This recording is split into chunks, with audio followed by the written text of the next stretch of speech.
Right now, I've been reading the book The Creative Act by Rick Rubin, and there's been a lot of points that he's brought up that I have been already finding throughout my own creative journey, throughout my journey of self-expression, period. So, one of the things that he mentions, and this really comes from an understanding of spirituality, and it's obvious that the man is also a mystic. He practices meditation and contemplation. Uh, the point that the mind is always getting in the way of your creativity. Um, and creativity really stems from the soul.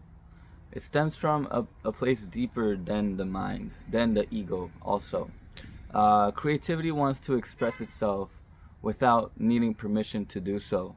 You know, you get an idea, and it's this idea for a song, or it's this idea for a piece of art, or it's an idea for a video, and it comes from a non-selfish place. I mean, if you think about it, you don't get these flashes of insights or of inspiration just because you want to make money or because you want to get something out of doing the work, like from the world. You do it, you just get it, and you have no understanding what it's for. And it's almost like it's a priceless moment of inspiration. You know, you can't put a price on the piece of work that you're gonna put out, or the idea that you just received. But you just know that it excites you. So what I see is that a lot of people, a lot of creatives, they get the idea, and it's exciting, and then they take it to an extreme that is very limited by their mind. So I mean, often, for example, me, I get an idea, and what I would struggle with would I would see kind of a vision how it would connect with my current reality, and then I try to stretch it out into the future. So looking at the result. So if I get an idea for a video, I'll just think about how many people would be watching it, and how big of an idea it is, how good of an idea it is, and that is cool. And if it comes from a place of excitement, that's also cool too. But what I realized is that this was taking me away from the process itself.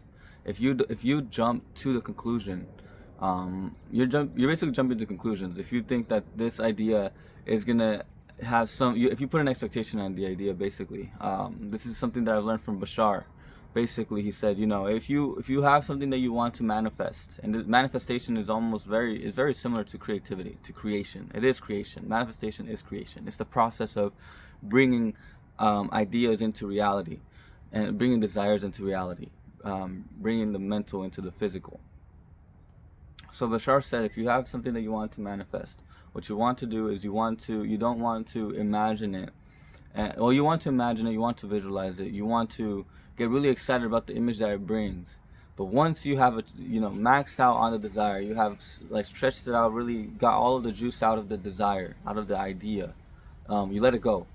You let go of all expectation. You drop all expectation, and you proceed onwards just from that place of having let it go. Because if you hold on to that image and you want to confine, because it is a limitation. You presenting an image to yourself and setting an expectation confines the idea to that. So what if this idea actually is meant to be grown into a different direction? Maybe it's not over here, maybe it's over there. But you don't understand, you don't have the capacity to see what is in this area, because it lies beyond your experience, it lies beyond your knowing, it lies within uncertainty, and it lies also on the edge of your evolution. So you, because you can't see here, a lot of people struggle with letting go of the mind, because they want that certainty, they want that clarity, and so they want to set that expectation onto this thing.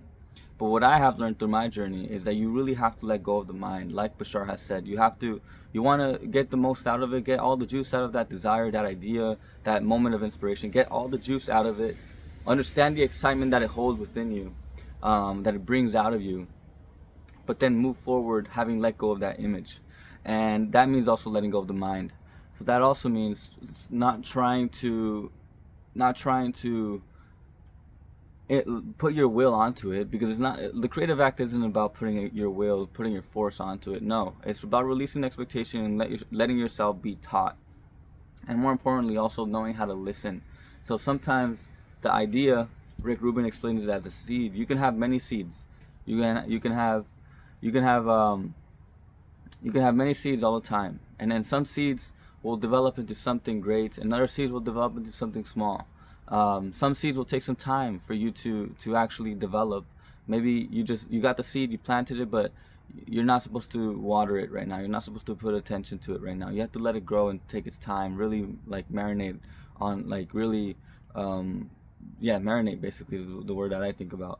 And so he said that sometimes, you know, you'll have a seed, you'll plant it, and then you'll have another seed, and this seed you'll kind of take your attention away from this seed, and then you'll grow this one, and then once you get to a certain point of development in this seed, this will then give you information for this seed, and then you can begin to develop this one. So this is exactly how I'm approaching my life. You know, I have various videos that I'm working on, various projects, and how do I manage them all? Well, first off, letting go of the mind, not trying to get all the projects done all at once, because you know productivity says that you get things done, right? You put it out, there's a deadline, etc. I don't have deadlines anymore. I don't live like that. I have trust in my intuition that if I know that it's time to release this video, then it's time I release it, right?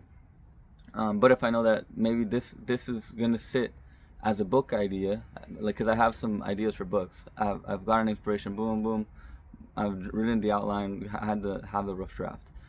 I got the idea, and it's in the vault, right? It's there, I know it's there, and I'm letting time pass. And as I'm developing my projects, as I'm putting out more videos, as I'm learning more, reading more, studying more, developing other projects, I then get insights to go and learn more or write more for that book.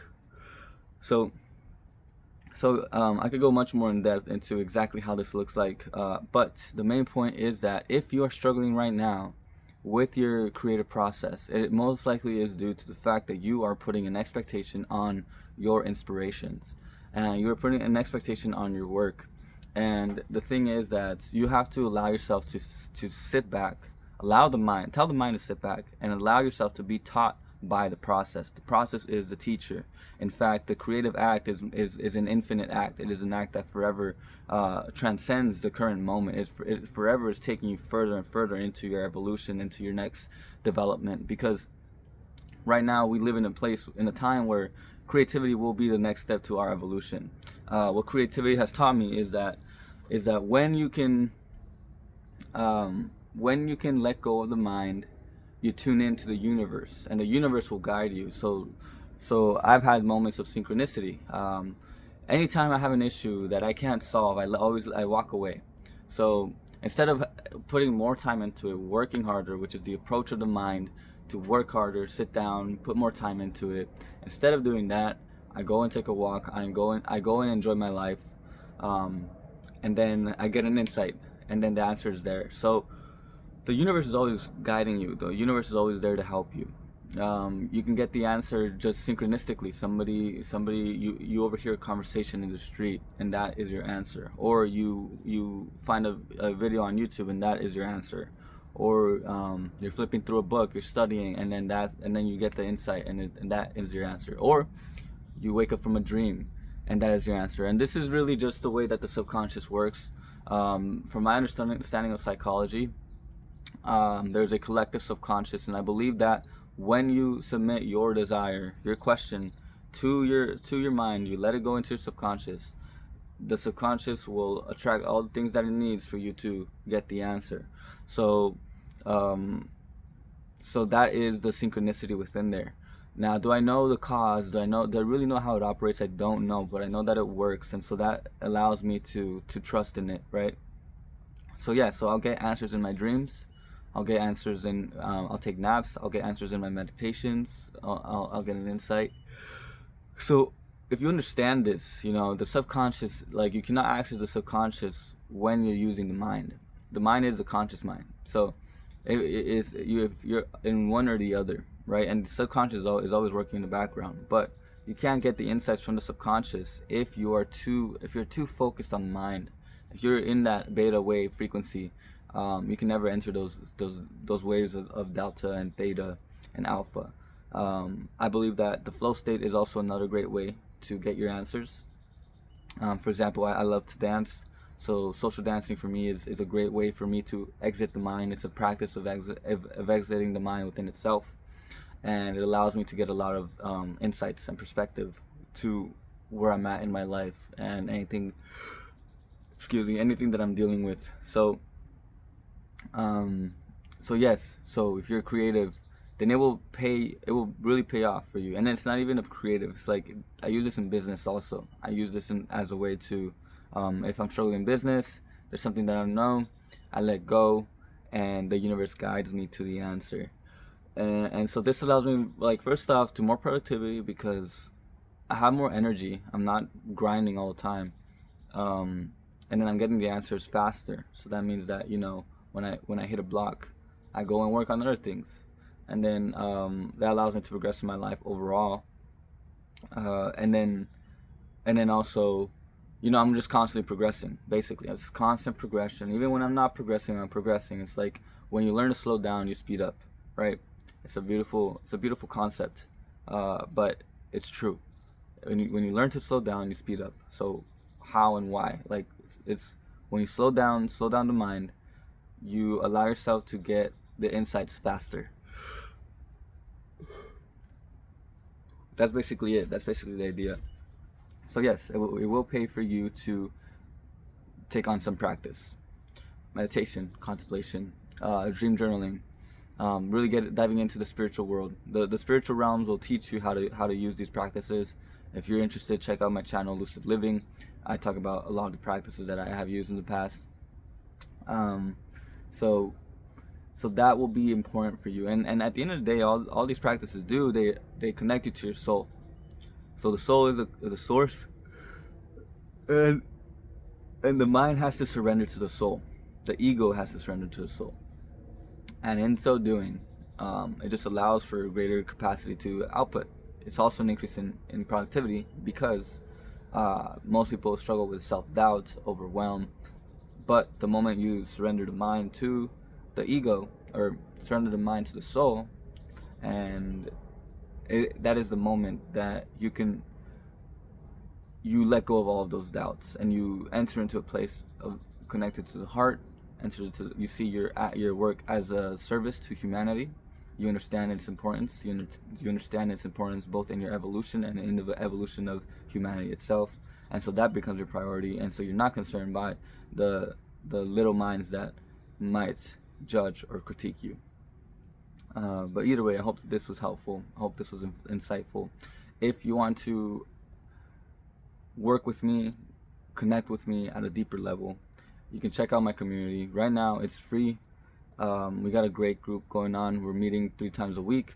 We have monthly challenges to help you develop practices that will enhance your creativity, your productivity, just your overall feeling of fulfillment. And I also have a course in there to teach you to find your purpose, your soul purpose, something that will bring you a lot of stability. So if you're interested in that, make sure to click on the link below, and I'll see you in the next video, right? Thank you for tuning in. Peace out.